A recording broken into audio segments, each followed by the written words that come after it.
السلام علیکم ورحمۃ اللہ تعالیٰ وبرکاتہ۔ وعلیکم السلام ورحمۃ اللہ۔ حضرات محترم، سبھی حضرات قریب قریب آ کر کے بیٹھ جائیں اور آقا کریم صلی اللہ تعالی وسلم کی بارگاہ میں درود پاک کے نذرانِ عقیدت پیش کریں۔ بڑھ اللہ صلی علی سیدنا مولانا محمد السلام علیکم یا حبیب یا رسول اللہ۔ صلاۃ و سلام علیک یا رسول اللہ صلی اللہ تعالی علیہ وسلم۔ حضرات، کل تاخرات تھی اور کل کے تاخرات میں عشر کے تعلق سے کچھ مسائل اور صدقہ فطر کے تعلق سے کچھ مسائل بیان کیے گئے تھے۔ کچھ ہمارے بڑوں کا کہنا ہوا کہ ان مسائلوں کو پھر سے جو ہے بتایا جائے، کیونکہ عشر کے جو مسائل ہیں اس سے بہت ہی کم لوگ آگاہ ہیں، لہذا آج کے اس مختصر سے وقت میں کچھ مسائل عشر کے حوالے سے بیان کیے جائیں گے اور ساتھ ہی ساتھ کچھ مسائل صدقہ فطر کے حوالے سے بیان کیے جائیں گے۔ عشر کیا ہے؟ عشر زکوٰۃ کا نام ہے۔ عشر کس کا نام ہے؟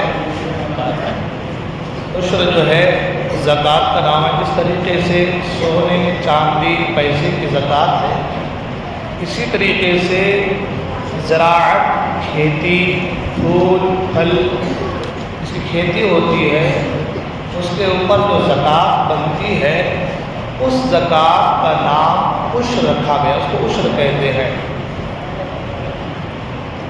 جس طریقے سے سونے، چاندی، مال اور سامان تجارت، ان سب کی زکوٰۃ واجب ہوتی ہے، ایسے ہی غلہ کی، فصلوں کی، پھلوں کی، ان کی زکوٰۃ بھی ہمارے اوپر واجب ہوتی ہے۔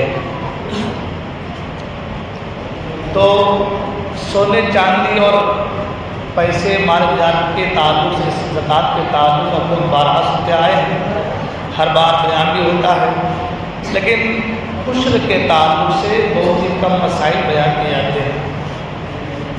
پچھلے رمضان میں تاخراتوں میں عشر کے تعلق سے کچھ مسائل میں نے بیان کیے تھے، اور اس بار الحمدللہ کل کی رات میں عشر کے تعلق سے کچھ مسائل بیان کیے گئے۔ لوگوں کا اصرار ہوا کہ عشر کے تعلق سے ایک بار اور بتا دیتے ہیں۔ بہت سے لوگ درس قرآن میں یعنی ظہر کے بعد کے درس میں بیٹھتے ہیں، لہذا سبھی حضرات دل جمعی کے ساتھ بیٹھیں اور آج درس قرآن نہیں، صرف آج انہیں مسائلوں پر گفتگو ہوگی۔ ان مسائلوں کو اچھے سے ذہن نشی کرنے کی کوشش کریں۔ جو لوگ باہر بیٹھے ہیں، گزارش ہے کہ اندر آ کر کے بیٹھ جائیں۔ باہر رہ کر باتیں ہوتی ہیں، بہتر یہ ہے کہ اندر آ کر کے بیٹھ جائیے، کچھ چیزیں سیکھنے کو ملے گی، کچھ مسائل سے آگہی ہو جائے گی اور یہ بہت بڑی بات ہوگی۔ حضرات محترم، جیسے کہ کل بیان کیا گیا وہیں سے اسٹارٹ شروع کرتے ہیں۔ کل کے تعلق سے کچھ باتیں کہ زمین جو ہے تین طرح کی ہوتی ہے۔ زمین جو ہے تین طرح کی ہوتی ہے۔ قریب آ کر کے بیٹھ جائیں، آپ لوگ جو دور دور ہیں قریب آ کر کے بیٹھ جائیں، اس طرح لگے کہ آپ لوگ سن رہے ہیں اور ہم بھی ذرا اچھے سے سنا پا رہے ہیں۔ ایسا لگ رہا ہے کہ میری بات آپ تک آ رہی کہ نہیں آ رہی، سمجھ میں نہیں آ رہی بات ہے نا۔ دور دور بیٹھے ہیں تو قریب بیٹھے لگتا ہے کہ ہاں بات کو سن رہے ہیں، کچھ سبحان اللہ کی تعریف، لگتا ہے کہ ہاں بات سمجھ میں آ رہی ہے۔ اور اگر آپ لوگوں کو میری بات سمجھ میں نہیں آ رہی ہے، دور بیٹھے تو کوئی بات نہیں، اردو سمجھ اگر نہیں آتی تو کوئی بات نہیں، دوری نہیں ہے، ہاں، اور سمجھ میں آ رہی ہے تو قریب آ کر کے بیٹھ جائیے۔ اللہ تعالیٰ برکتوں سے سب کو مالا مال فرمائے، آمین۔ خیر، زمین تین طرح کی ہوتی ہے۔ زمین کی تین قسمیں ہیں۔ ایک عشری زمین ہے، ایک خراجی زمین ہے، اور ایک نہ عشری ہے نہ خراجی ہے۔ تین طرح کی زمین ہوتی ہے۔ ابھی ہمارے ہندوستان میں جو زمینیں ہیں، پاکستان میں، ہندوستان میں، یہ سب زیادہ تر عشری زمینیں ہیں، خراجی زمین بہت ہی کم ہے، اور جو خراجی زمینیں ہوتی ہیں اس میں عشر واجب نہیں ہوتا، اس میں خراج لیا جاتا ہے۔ جیسے کہ میں نے کل بھی بتایا تھا کہ جیسے ہی خیبر کا قلعہ فتح ہوا تھا تو اللہ کے رسول صلی اللہ علیہ وسلم نے قلعے کو فتح کرنے کے بعد زمینوں کو ان کے حوالے کر دیا اور کہا تھا کہ تمہیں اس کا خراج دینا ہوگا، جو تم فصل اگائیں گے، جو تم اس میں کاشتکاری کریں گے، جو بھی اس میں اگائیں گے، تو اس کا اتنا پرسنٹ تم کو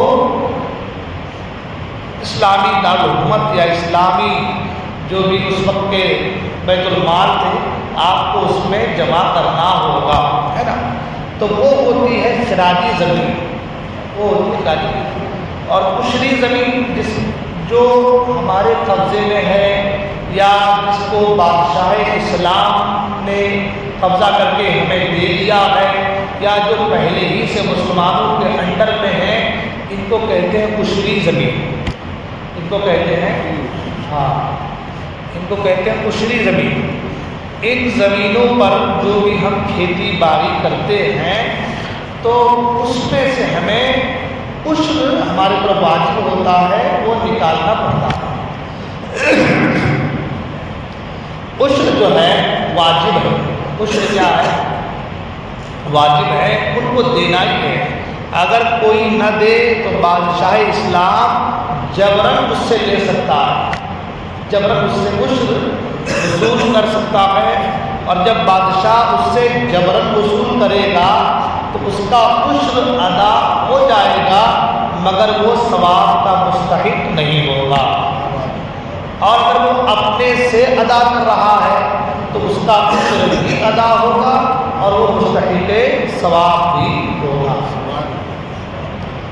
جس طریقے سے زکوٰۃ ہمارے اوپر فرض ہے، ہم اس کو ادا کرتے ہیں، واجب ادا ہوتا ہے، تو ایسے ہی عشر بھی ادا کرنا واجب ہوتا ہے، مگر زکوٰۃ میں اور عشر میں کچھ چینجنگ ہے، کچھ بدلاؤ ہے۔ زکوٰۃ میں یہ ہے کہ حولان حول، یعنی مال کے اوپر سال کا گزرنا ضروری ہوتا ہے۔ ہم نے سونا لیا تو اس میں 1 سال گزرنا ضروری ہے، ہم نے چاندی لیا تو اس پر 1 سال گزرنا ضروری ہے، ہمارے پاس پیسے ہیں اس پر 1 سال گزرنا ضروری ہے، تب جا کر کے زکوٰۃ جو ہے واجب ہوتا ہے۔ لیکن یہاں پر یہ بھی بتا دوں کہ سونا ہم نے لیا ہے تو اس پر 1 سال گزرنا واجب ہوتا ہے، کب؟ جب آدمی پر پہلی بار زکوٰۃ واجب ہو تب۔ ایسا نہیں کہ ہم پہلے سے مالک نصاب ہیں، پچھلے سال سے پہلے سال سے ہم مالک نصاب ہیں، اس بار ہمارے پاس 2 تولہ سونا آیا تو ایسا نہیں کہ 2 تولہ سونا پھر سے 1 سال گزرے گا تو زکوٰۃ ہوگی، ایسا نہیں ہے۔ اس سونے کو ان مالوں میں ملایا جائے گا، اس کے بعد آپ کو سب کا ایک جگہ کر کے زکوٰۃ ادا کرنی پڑے گی۔ مگر جب پہلی بار آپ کے مالک نصاب بنتا ہے تو حکم یہ ہے کہ ان مالوں پر 1 سال کا گزرنا ضروری ہوتا ہے نا، یہ زکوٰۃ کے حکم میں ہے۔ لیکن عشر میں ایسا نہیں ہے، جب بھی آپ کی کھیتی ہوئی، فصل آپ کی آئی، آپ پر اسی وقت اس کا عشر واجب ہو جاتا ہے۔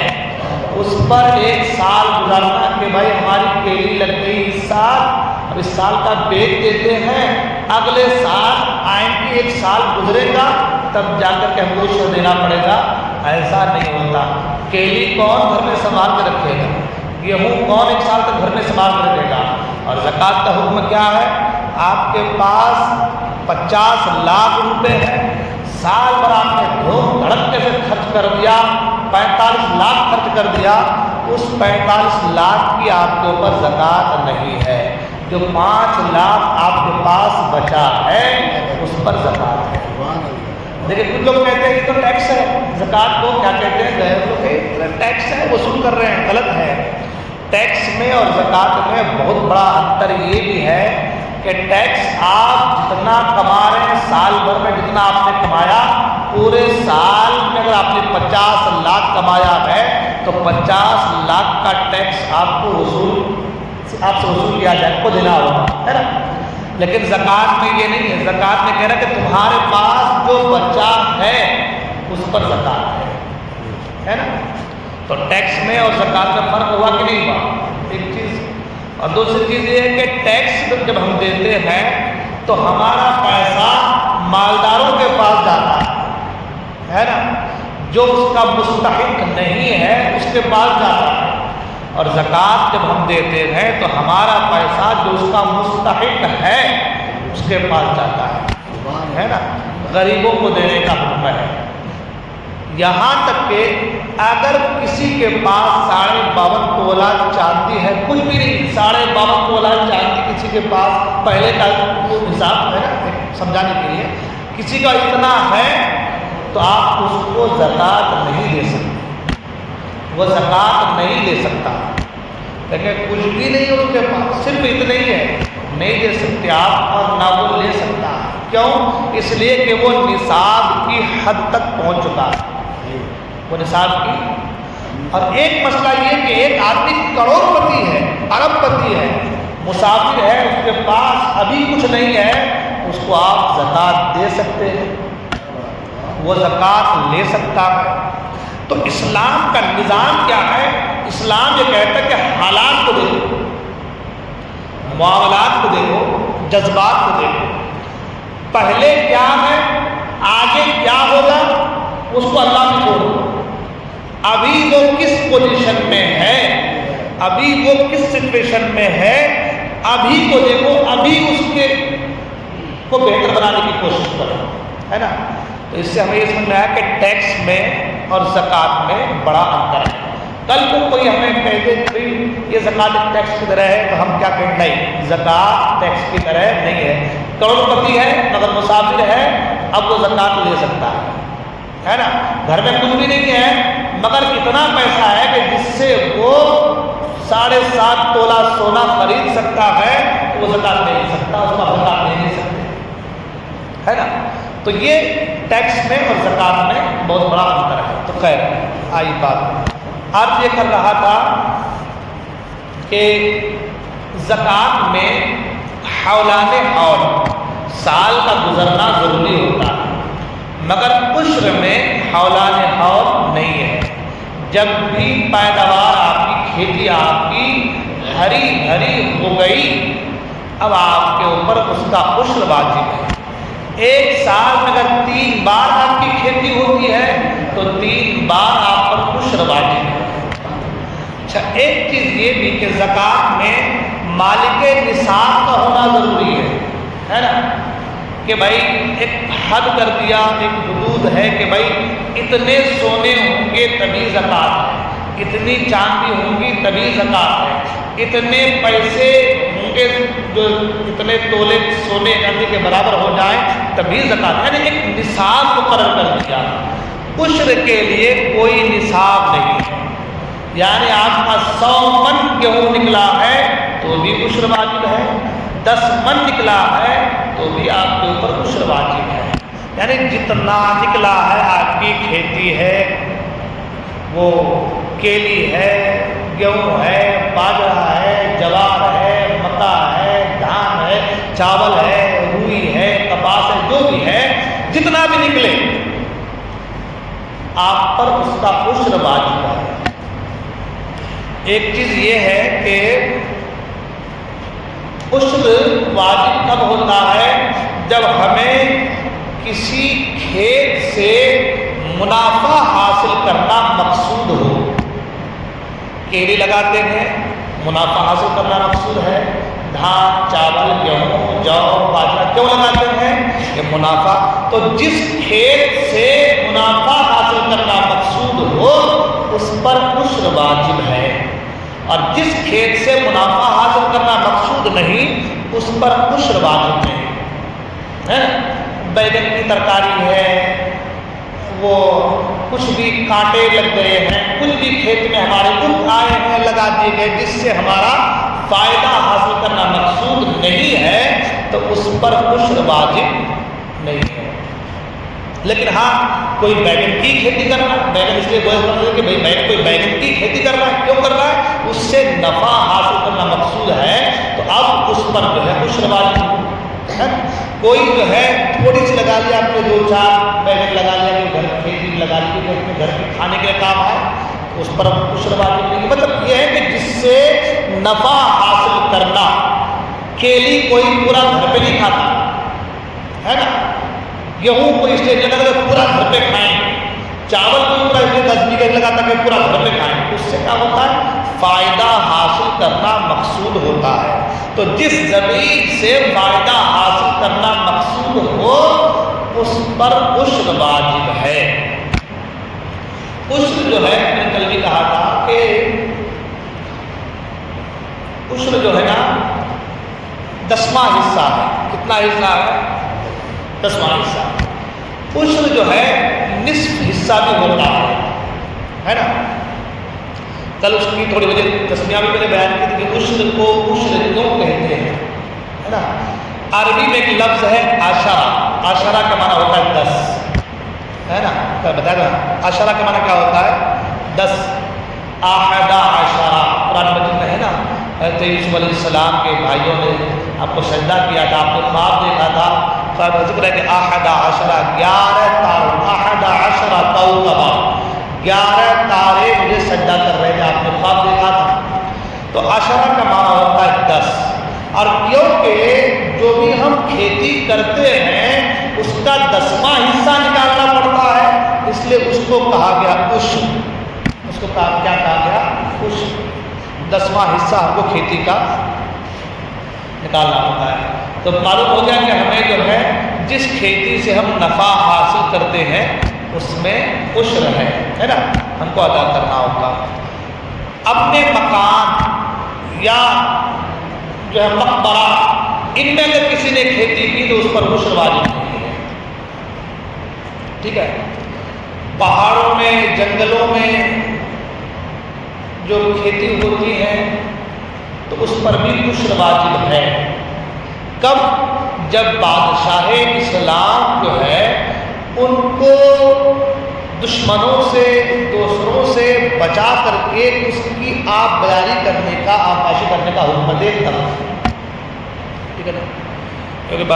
اب رہی بات کہ مال میں سے کتنے میں سے کتنا نکالنا ہے، عشر جو ہے 10% جو نکالنا ہے، تو کتنا نکالنا ہے، کیسے نکالنا ہے؟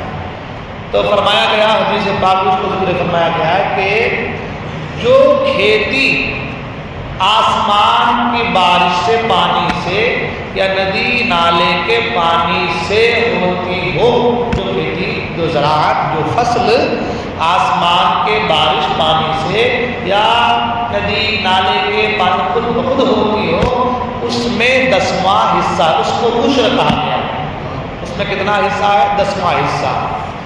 مگر وہ آپ کے یہاں نہیں ہے، ادھر نہیں ہے، ہاں وہ اپنے بنگال بہار میں ہے کہ بارش 3 مہینے ہوتی، 4 مہینے ہوتی لگاتار، تو ایک وقت ایسا بھی فصل آتا ہے دھان کا، چاول کا، کہ وہ اسی پانی سے ہو جاتا ہے۔ نچلی زمینیں رہتی ہیں، وہ پانی ایک بار ہو گئی، 8 دن کے بعد پھر پانی تو اس سے کم ہوتا ہے، پھر 8 دن بعد پھر بارش اس سے کم ہو، تو وہ 3 مہینے تک ایسے 8 دن 15 دن کے آ رہے جب بارش ہوتی ہے تو اسی پانی سے وہ کھیتی ہو جاتی ہے۔ تو اس میں کتنا حصہ ہے؟ عشر ہے، یعنی 10واں حصہ ہے۔ یعنی اگر آپ کے 100 من دھان، 100 من چاول یا 100 من اگر آپ کے مکا ہوتے ہیں تو 100 من میں سے 10 من آپ کو نکالنا ہوگا، ٹھیک ہے۔ اور اگر کھیتی جو ہے وہ ڈول سے، ٹیوب ویل سے، وہ باؤل کہتے ہیں کنواں سے، یعنی جس سے ہمارا پیسہ لگتا ہے، ہماری محنت لگتی ہے، ہماری طاقت لگتی ہے، جس سے ہمارا کچھ خرچ ہوتا ہے۔ پہلے کے دور میں لوگ کیا کرتے تھے، ایک ٹینا جو ہے، وہ جو پیپا جس کو بولتے ہیں نا، یہ سرسوں کے تیل کا، اس میں 2 رسی باندھتے تھے، ایسے پانی میں ڈال کے کھیت میں ڈالتے تھے نا۔ تو کہنے کا مطلب یہ ہے کہ جو پانی خرید کر یا ٹیوب ویل میں ہی پیسہ تو لگتا ہے، ٹیوب ویل آپ نے ڈالا ہے، لائٹ بل ہے نا، جو بھی ہے، یا آپ نے وہ کنواں بنایا ہے اس میں بھی نکالنا پڑتا ہے. تو جو چیزوں میں پیسہ لگتا ہے تو اس کے ذریعے سے پانی دی جاتی ہے، ان کھیتوں میں، ان کی فصلوں میں 20واں حصہ، مطلب 10 کا آدھا، یعنی اگر آپ کے 100 من دھان ہوتے ہیں، گیہوں ہوتے ہیں، چاول ہوتے ہیں، تو 100 من میں سے آپ کو 5 من ادا کرنا ہے. اس عشر کا نصف، یعنی نصف عشر یعنی آدھا، اس 10ویں حصے کا نصف یعنی آدھا. تو 10 من میں سے 5 من اور کر دو، یعنی 5 من آپ کو نکالنا ہے اگر آپ کی کھیتی جو ہے ٹیوب ویل، نل وغیرہ کے ذریعے سے ہوتی ہے تب. اب کسی کی کھیتی جو ہے، کچھ کھیتی اس کی 0.5% آسمان کے پانی میں سے اور 0.5% جو ہے وہ ٹیوب ویل کے ذریعے سے ہوتا ہے. اس میں حکم یہ ہے کہ اگر زیادہ تر حصہ آسمان کے بارش سے ہو رہا ہے، 1-2 بار کبھی کبھار اس کی ضرورت پڑتی ہے، تب تو پھر عشر ہے، تب تو 10واں حصہ ہے. اور اگر آسمان سے بارش اکا دکا ہو جاتی ہے، زیادہ تر ٹیوب ویل کا سہارا لینا پڑتا ہے، تو پھر نصف عشر ہے، یعنی 5% اس کو ہم کہتے ہیں، 20واں حصہ ہے نا. کتنا حصہ؟ 20، یعنی 5% آپ کو، نصف عشر آپ کو نکالنا ہے. ٹھیک ہے، یہ تو ہو گئی عشر ادا کرنے کے تعلق سے. ساتھ ہی ساتھ ایک مسئلہ یہ بھی کہ عشر جو ہے وہ کب دیا جائے، کب دینا پڑے گا. تو حکم یہ ہے کہ عشر جو ہے جب ہماری کھیتی پکنے کے قریب آ جائے، یعنی یہ کہ بھائی کھیتی ہماری ہو گئی، اب اس میں فتنے کا کوئی اندیشہ نہیں ہے. کچا خوب رہے تو بھی خرابی ہو سکتی ہے، کیونکہ دھان چاول اگر ہے تو پھر وہ عین موقع پہ کیا ہوتا ہے کہ وہ چاول جو ہے نا اندر سے بالکل چمک جاتا ہے، اندر چاول رہتا نہیں. پتان بولتے اس کو، پتاری بولتے، کوئی پتان بولتے اس کو. وہ ہلکا ہوتا ہے، اس کو خوب مارک ہو جاتا ہے. گیہوں کچا رہے، پانی گر جائے، کچھ ہو جائے تو عین وقت پہ گیہوں کے جلنے کا اندیشہ کہ جھاڑ اگر اندر سے لال ہو جائے تو پھر وہ گیہوں ہلکا ہو جاتا ہے اور پھر وہ صحیح سے موٹا ہوتا نہیں، نکل آ جاتا ہے. تو کہنے کا مطلب یہ کہ فصل جو ہے جب اس مقام پر پہنچ جائے کہ اب اس میں فتنے کا کوئی اندیشہ نہیں ہے. اگر کبھی توڑا نہیں گیا یا توڑنے کا ٹائم، حدیث کے طور پر کل بھی میں نے کہا تھا کہ آم ابھی بالکل صحیح طریقے سے پکا نہیں ہے، کچا ہو گیا ہے بالکل زبردست طریقے سے کہ اب اس میں کوئی اندیشہ نہیں ہے، تو ایسے وقت میں عشر آپ پر واجب ہو جاتا ہے. ایسے وقت پہ عشر جو ہے آپ پر واجب ہو جاتا ہے، عشر آپ کو ادا کرنا ہوگا. ہاں یہ اور بات ہے کہ ادا کیسے کریں گے؟ جب ابھی جو ہے ابھی ہمارا مال کٹ کے آیا ہی نہیں ہے تو ادا کیسے کریں گے؟ تو حکم یہ ہے کہ جیسے ہی مال آئے، اور پہلے کے دور میں ایسا ہوتا تھا، ہم نے بھی دیکھا اپنے گھروں میں، اپنے گاؤں میں، کہ جب بھی جو ہے دھان یا چاول گیہوں وغیرہ آئے کھیت سے تو جیسے ہی اس کو تقسیم کرتے تو فوراً عشر کا نکال دیتے ہیں اس کو کہ اس کو دینا ہے. تو جیسے ہی آپ کی کھیتی کٹ کے آئے فوراً سے فوراً آپ کو عشر نکالنا ہے. ایک چیز اور کہ بھائی ٹھیک ہے، جب ہم عشر نکال رہے ہیں تو اس میں ہمارے مزدور بھی لگے تھے، ہل بھی لگا تھا، بیلوں کے ساتھ پہلے کھیتی ہوتی تھی، وہ محنت ہے، مزدور لگائے تھے. ابھی تھریشر کا معاملہ ہے، تھریشر سے گیہوں کو صاف کیا جاتا ہے. کمپین کا معاملہ ہوتا ہے، کمپین سے گیہوں کاٹا جاتا ہے. تو یہ ساری چیزیں ہوتی ہیں. تو کیا اس کا سب کچھ نکال کر کے تب ہم کو عشر ادا کرنا ہے؟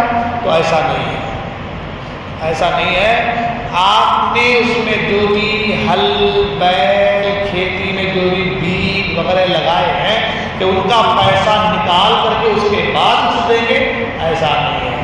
جو بھی آپ کا اناج جتنا ہوا وہ سب میں سے آپ کو عشر نکالنا ہے نا۔ وہ زکوٰۃ کے مسائل الگ ہیں، یہ عشر کا مسئلہ ہے، ٹھیک ہے۔ تو یہ کچھ باتیں عشر کے تعلق سے ہو گئی، انشاءاللہ ہم عشر کے تعلق سے اور آگے مسائل بیان کیے جائیں گے۔ ایک مسئلہ اور ذہن میں آ گیا عشر کے تعلق سے کہ کل بھی کہا تھا میں نے، بٹائی پر زمین دیتے ہیں، ہے نا، بٹائی پر زمین دیتے ہیں۔ دو طرح کی زمینیں ہوتی ہیں بٹائی پر، ایک تو یہ کہ آدھا میرا آدھا تمہارا، اور ایک یہ بھی ہوتا ہے کہ بھائی کوئی چیز سے 50,000 روپے دے کے 1 سال کی زمین لے لیتا ہے، اب کھیتی کرتا ہے۔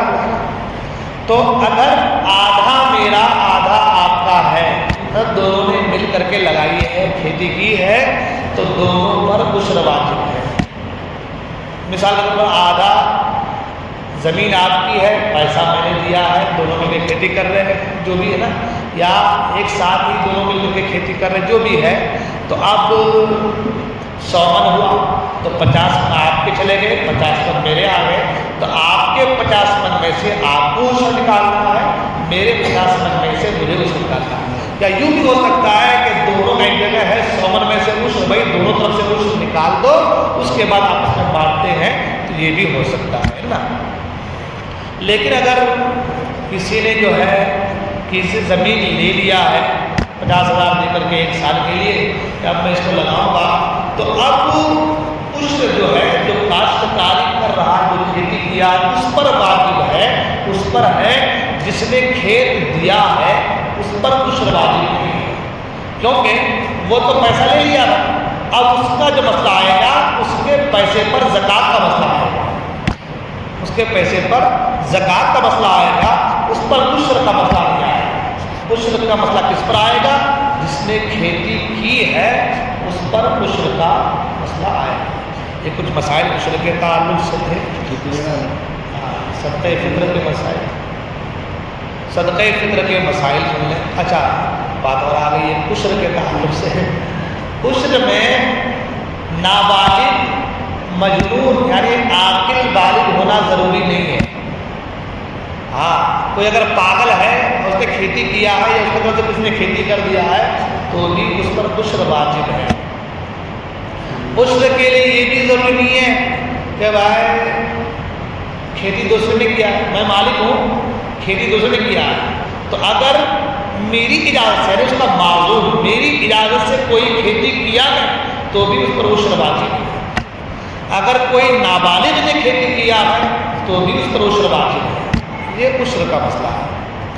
اب رہی بات صدقہ فطر کے حوالے سے، تو صدقہ فطر کے لیے جو ہے صدقہ فطر جو ہے یہ بھی ایک طرح کا صدقہ ہے۔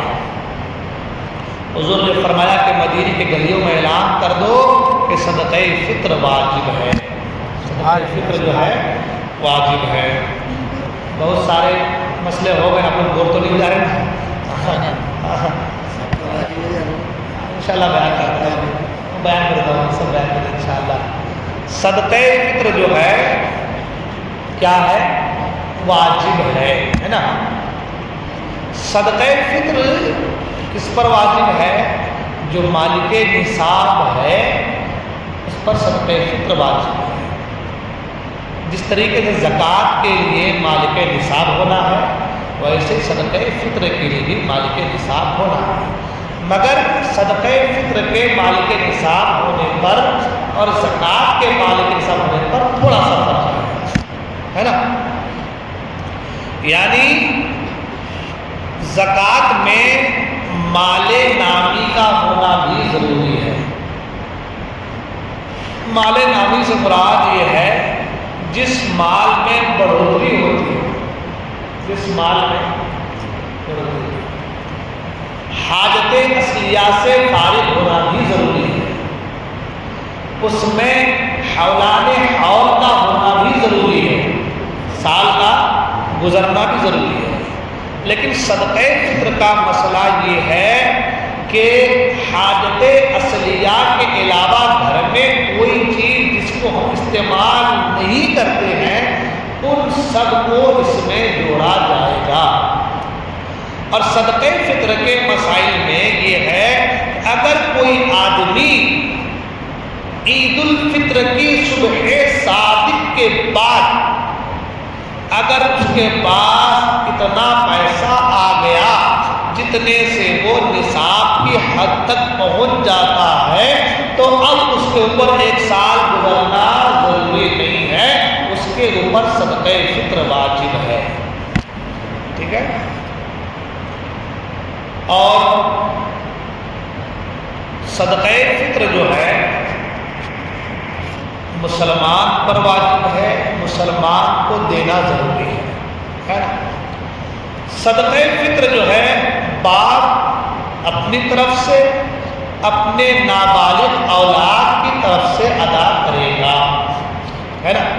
یہاں تک کہ جو بچہ صبح صادق کے وقت، ہے نا، طلوع صبح صادق، آج کے دن کے نکلنے کی شروعات، یعنی جہاں پر سحری کا وقت ختم ہو جاتا ہے، طلوع فجر الگ ہے، طلوع صبح صادق الگ ہے. تو طلوع صبح صادق کے وقت کوئی بچہ پیدا ہوا تو اس بچے کا بھی صدقہ فطر ادا کرنا ہوگا. اس سے یہ بھی معلوم چلا کہ عاقل کا ہونا ضروری نہیں ہے، بالغ کا ہونا ضروری نہیں ہے. اگر بچہ پیدا ہو رہا ہے اس کے پاس ابھی عقل تھوڑی ہے، ابھی بالغ تھوڑی ہے، مگر اس کا بھی صدقہ فطر آپ کو ادا کرنا ہوگا. یہاں تک حکم فرمایا کہ کوئی بچہ صبح صادق کے وقت پیدا ہو رہا ہے، آدھا سے زیادہ حصہ باہر آ چکا ہے، تو بھی اس کا صدقہ فطر ادا کرنا ہوگا. تو بھی صدقہ فطر ادا کرنا. صدقہ فطر ادا کرنا کیوں ضروری ہے؟ یہ اصل کانسیپٹ یہ ہے، وہ اس لیے ہے کہ سب کی عید ایک جیسی ہو جائے، کوئی غریب بھوکا نہ رہے، کوئی غریب یہ نہ سوچے کہ فلاں تو اچھی طریقے کا شیر خورما کھا رہا ہے، میرے گھر میں کچھ نہیں ہے، ہم کیا کریں؟ اسلام نے ایک نظام، ایک دستور بنایا کہ تم اپنے غریبوں کو اپنے حصے میں شامل کر دو. کیسے کرو گے؟ تو یہ تمہارے اوپر واجب ہے، یہ تمہارے اوپر. اب ظاہر سی بات ہے کہ سوچیے آپ کہ زکوٰۃ کے لیے عاقل ہونا، بالغ ہونا ضروری ہے، صدقہ فطر کے لیے نہیں ہے. کیوں؟ وجہ جب ہم عید کرتے ہیں اگر ہمارے اوپر ہر صدقہ فطر ہوتا عاقل بالغ کے اوپر، تو گھر میں اگر 10 لوگ ہیں، ایک آدمی ہے اس میں عاقل بالغ ہے، یا 2 میاں بیوی ہیں، دونوں کے طرف سے صدقہ فطر ادا کر دیا، ہو گیا. غریب ہے اس میں 10 لوگ ہیں، 2 میاں بیوی ہیں، اب ان دونوں نے صدقہ فطر ادا کیا. ایک مثال 2 کلو 50 گرام 45 گرام گیہوں کی قیمت ہے، دے دیا، تو وہ 2 کلو سے ان دونوں کا پیٹ تو بھر گیا اور ان کے جو 10 بچے ہیں ان کے پیٹ کا. تو اسلام نے ایک نظام دیا کہ تمہارے اگر نابالغ بچے ہیں تو بھی تم صدقہ دو. تمہارے وہ نابالغ کا صدقہ کیوں؟ اس کی وجہ یہ ہے کہ ان کے ذریعے سے کسی نابالغ کا پیٹ بھرے گا، سبحان اللہ، سبحان اللہ. کسی نابالغ کی عید اچھی ہو جائے. سوچنے والی بات ہے، کتنا مساوات، اتنی مساوات ہے اسلام میں، کتنا عظیم درس دیا اسلام نے کہ سب کو ایک لائن پہ کھڑا کر دینا کرتے ہیں. اس پہ ڈیپ میں جائیں گے تو دل کہاں سے کہاں پر بہت بڑی بات ہے. تو آج یہ کر رہا تھا کہ اپنے نابالغ کی طرف سے صدقہ فطر جو ہے ادا کرنا ہے. اب باپ نہیں ہے، باپ نہیں ہے تو ماں ہے، بیوہ ہے، تو بیوہ کے اوپر اپنے بچوں کی طرف سے صدقہ فطر ادا کرنا واجب نہیں. واجب نہیں. اگر وہ دے رہی ہے وہ اچھی بات ہے، ثواب ملے گا، لیکن اس پر واجب نہیں ہے. باپ کا انتقال ہو گیا تو بچوں کے طرف سے صدقہ فطر دادا کے اوپر بنتا ہے کہ دادا اپنے پودوں کی طرف سے صدقہ فطر ادا کرے گا. ٹھیک ہے، یہ ہو گئی بات. دوسری چیز یہ کہ صدقہ فطر جو ہے وہ کب ادا کرنا ہے؟ تو صدقہ فطر جو ہے پوری زندگی میں آپ کبھی بھی ادا کر سکتے ہیں، پوری زندگی میں کبھی ادا کر سکتے ہیں، لیکن اس کا جو اصل وقت ہوتا ہے وہ ہے طلوع صبح صادق، عید کے دن طلوع صبح صادق، یہ اس کا اصل وقت ہے۔ کوئی غریب تھا، اس وقت بھی اگر وہ مالدار ہو گیا اس کے اوپر صدقہ فطر واجب ہو گیا، تو پتہ چلا کہ اس کا اصل وقت کون سا ہے، وہی ہے۔ لیکن علماء فرماتے کہ بہتر یہ ہے کہ وہ رمضان میں ہی ادا کر دے، رمضان سے پہلے ادا کر دیں۔ ہاں، اس کی وجہ کیا؟ اس کی وجہ یہ کہ ہم عید کے دن کسی غریب کو پیسہ دیں گے، وہ کب جائے گا، کب سویاں لائے گا، کب بنائے گا، کب کرتے بنائے گا، کب بچوں کو پہنائے گا۔ اگر وہی چیز ہم پہلے ہی ادا کر دیں تو کیا ان کے کپڑے بھی بن جائیں گے، سویاں بھی آ جائیں گی، ان کی عید بھی ہماری عید کی طرح ہو جائے گی۔ تو یہ بہتر طریقہ علماء کرام نے بیان فرمایا۔ تو پتہ یہ چلا کہ صدقہ فطر آپ کبھی بھی ادا کر سکتے ہیں۔ میں نے کل ہی بتایا تھا کہ کچھ لوگ ایسا کہ عین جماعت کے وقت آ گیا اور جماعت میں عید کی نماز میں شامل ہو گیا، عید کی نماز ہے نا، کل بھی ایک کانسیپٹ آخر میں بیان کیا، صدقہ فطر کس کو دینا ہے؟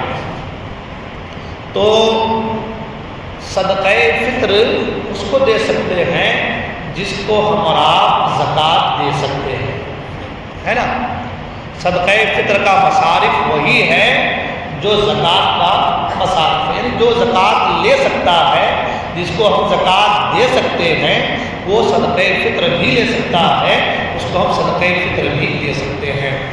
کل میں نے کہا تھا کہ صدقہ فطر یا زکوٰۃ کس کو نہیں دے سکتے، ہے نا، کس کو نہیں دیتے؟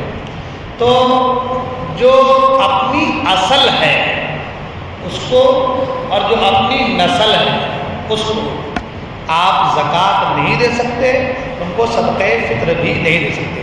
کل میں نے کہا بھی تھا کہ بہن کو بھی دے سکتے ہیں، مگر پھر بعد بھائی کے تعلق سے میں نے کہا مسئلہ کل بتاؤں گا ہے دیکھ کر کے۔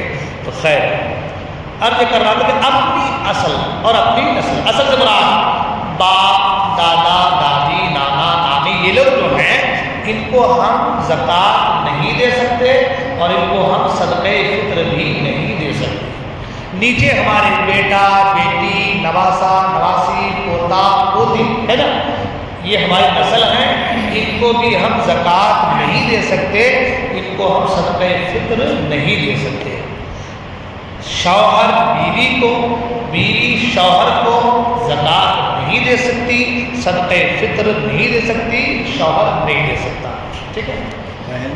بہن کو زکوٰۃ دے سکتے ہیں اگر وہ مستحق زکوٰۃ ہے، بھائی کو بھی زکوٰۃ دے سکتے ہیں اگر وہ مستحق زکوٰۃ ہے، بلکہ یہاں تک فرمایا گیا کہ بھائی بہن کو اگر وہ مستحق زکوٰۃ ہے وہ دینا ڈبل ثواب ہے۔ سبحان اللہ، سبحان اللہ۔ ایک تو زکوٰۃ دے رہے ہیں وہ ثواب ہے، اور دوسرا یہ کہ بھائی چارگی رشتے کو مضبوط کر رہے ہیں، رشتہ داری کا خیال کر رہے ہیں، وہ ثواب ہے، تو ان کو دینے میں ڈبل ثواب ہے۔ ہمارے یہاں دستور ہوتا ہے کہ ہم زکوٰۃ جا کے فلاں محلے میں بانٹتے ہیں اور بھائی ہمارا اس پوزیشن میں ہے کہ کھانے کو کھانا نہیں ہے نا۔ تو کل بھی میں نے کہا تھا کہ باپ بیٹی کو زکوٰۃ نہیں دے سکتا لیکن بھائی اپنی بہن کو زکوٰۃ دے سکتا ہے۔ لہذا اگر ہماری بہن پریشان حال ہے، مستحق زکوٰۃ ہے، میرا باپ نہیں دے سکتا، مجھ پر زکوٰۃ اگر واجب ہے تو میں اپنی بہن کو دے سکتا ہوں۔ میرا بھائی اگر اس سچویشن میں ہے وہ زکوٰۃ لے سکتا ہے تو پھر میں اپنے بھائی کو زکوٰۃ دے سکتا ہوں۔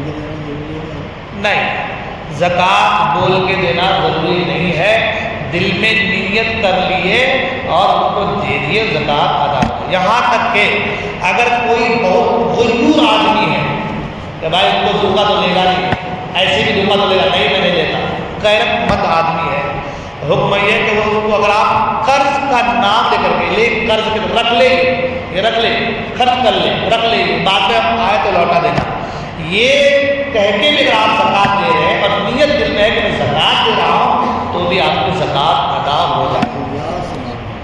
اس میں مسئلہ یہ بھی ہے کہ بعد میں وہ تو لینے والا سن کے لیا کہ میں قرض لے رہا ہوں، بعد میں لا کے لوٹا دے گا 2 مہینے کے بعد کہ بھائی تم نے قرض دیا تھا، اب میری حالت اچھی ہو گئی تو یہ تیرا پیسہ لوٹا دے گا۔ حکم یہ ہے کہ اگر وہ لوٹا دے تو پھر آپ اس پیسے کو کسی غریب جو زکوٰۃ کے لائق ہے اس کو دے دو، اس کا بھی کام بن جائے گا، تمہاری زکوٰۃ ادا ہو جائے گی۔ سبحان اللہ سبحان اللہ کتنا بڑا کانسیپٹ اور اپنے لوگوں کا، اپنے رشتہ داروں کا خیال کرنے کا کتنا بڑا نظام اسلام نے دیا ہے۔ ہم پڑھیں گے تو ہمیں سمجھ میں آئے گا کہ اسلام ہے کیا۔ آج غیر پریشان ہے زکوٰۃ کے تعلق سے، کیوں دے رہے ہیں؟ ہم اس کو مار رہے ہیں، ختم کرنا چاہتے ہیں، یہ لوگ بڑھا دے رہے ہیں، بڑھا دے، کیوں؟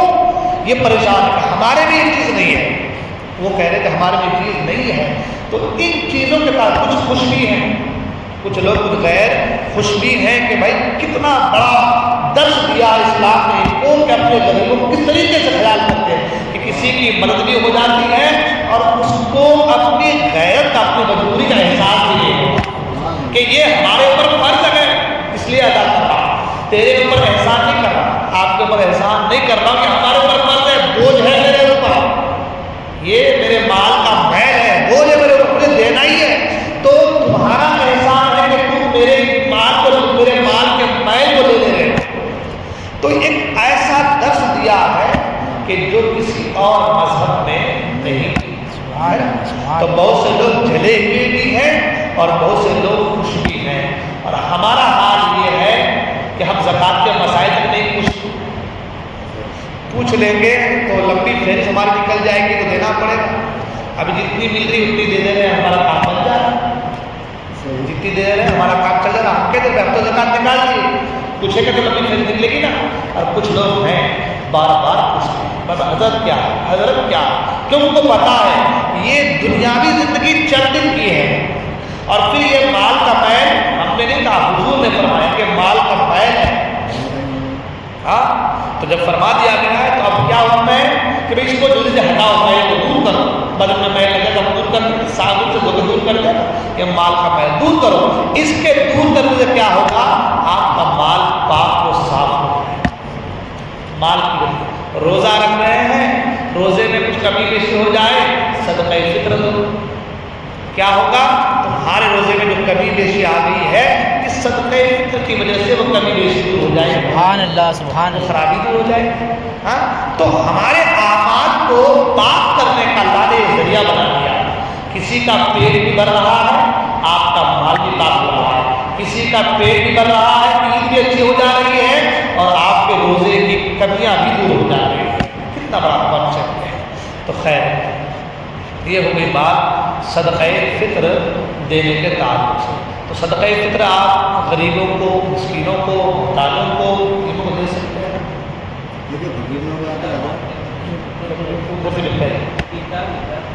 ہاں ہاں آپ کا بھی سوال ہے۔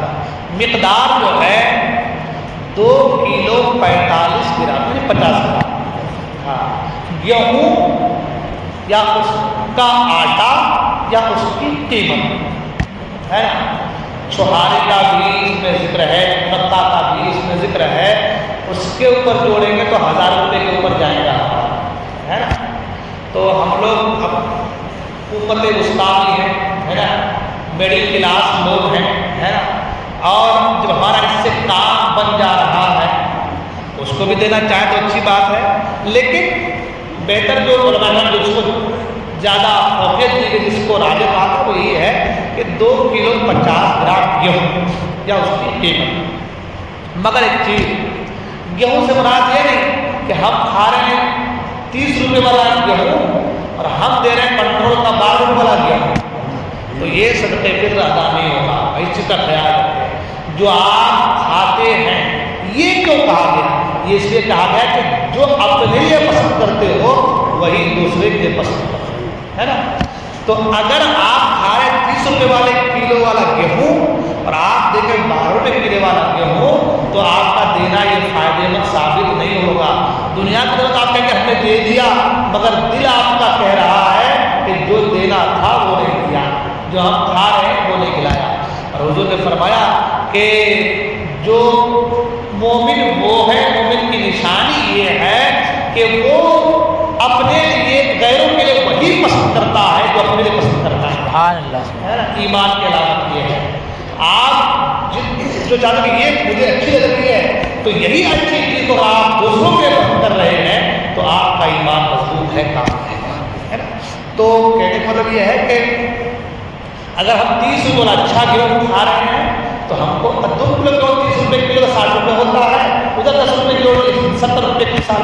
ابھی کیا ہے جو مجھے پتا نہیں، میں نے ایسے بول دیا، کیا کلو ہے اس کے بارے میں معلوم نہیں ہے، آپ معلوم کر لیجیے گا، ہے نا۔ جو اچھا والا گیہوں جو ہم کھاتے ہیں ہم اسی گیہوں کے حساب سے 2 کلو 50 گرام گیہوں کی قیمت جو ہے اسی کو دے دیں۔ نئی بات فقیر کے تعلق سے آپ کہہ رہے تھے، دیکھیں فقیر ایک ہوتا ہے بھکاری اور ایک ہوتا ہے فقیر۔ فقیر جو ہوتا ہے وہ دینے والا ہوتا ہے، فقیر جو ہوتے ہیں وہ دینے والے ہوتے ہیں، وہ دینے والے نہیں ہوتے۔ سرکار غیر نواز آئے تو ان کو بھی مجھے فقیر کہا تھا، کیونکہ وہ بظاہر کچھ اور ہے، بباطن کچھ اور ہے۔ تو فقیر کی بات تو چلے گی، مگر عرف عام میں فقیر اس کو ہی کہا جاتا ہے جو بھکاری ہے۔ عرف عام میں ہم لوگ کہتے ہیں ہمارے اعتراض میں فقیر آیا تو اصل کیا ہے، وہ بھکاری آیا، لیکن ہم کیا کہتے ہیں فقیر۔ کیوں؟ عرف میں بھکاری کو فقیر ہی کہا جاتا ہے، اس لیے مسئلہ فقیر کے اوپر ہی جائے۔ اب رہی بات، اگر جو مانگنے والے آتے ہیں اس میں بہت سے لوگ ایسے آتے ہیں کہ جو لینے کے قابل نہیں ہوتے، ہاں تھوڑا سا جو لینے کے قابل نہیں ہوتے، اب اس کی پرکھ میں نہیں ہوتی۔ ہاں اگر ہم کو معلوم ہے کہ نہیں یہ مالک نصاب کے حد تک پہنچا ہوا ہے، اس کو پتہ کے بارے میں، تب تو اس کو ہم کو دے دینا ہے۔ اور اگر نہیں معلوم ہے ہم اس کو دے دے رہے ہیں تو ہمارا دینا ادا ہو جاتا ہے، مگر لینے والا گنہگار ہوتا ہے، لینے والا وہ گنہگار ہوگا۔ تو لہذا یہ فقیر جو آتے ہیں ان کو چھوڑ دیجیے، ان کو آپ صدقہ نافلہ دیجیے، کچھ بھی 10 20 دے دیجیے۔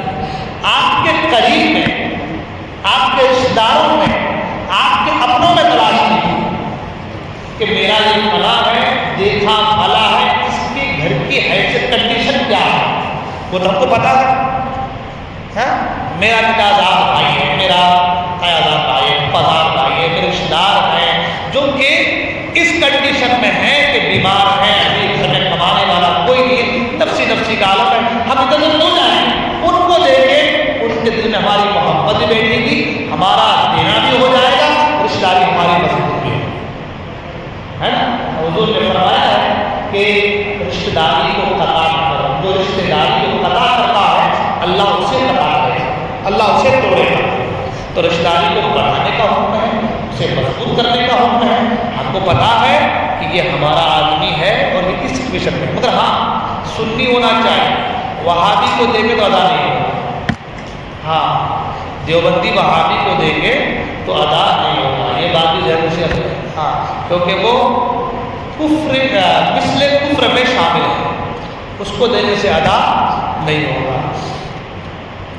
اور یہ جو لوگ بیچتے ہیں یہ لوگ ہاں یہ اناج لا کے بیچتے ہیں، ہاں ہاں ان سے خریدنے گئے، ہاں جو فقیر لوگ لا کر کے بیچتے ہیں، اب بیچنے کے بعد یہ تو نہیں کہ ان کا 10 کنٹل ہوگا، ایک مثال ہے نا۔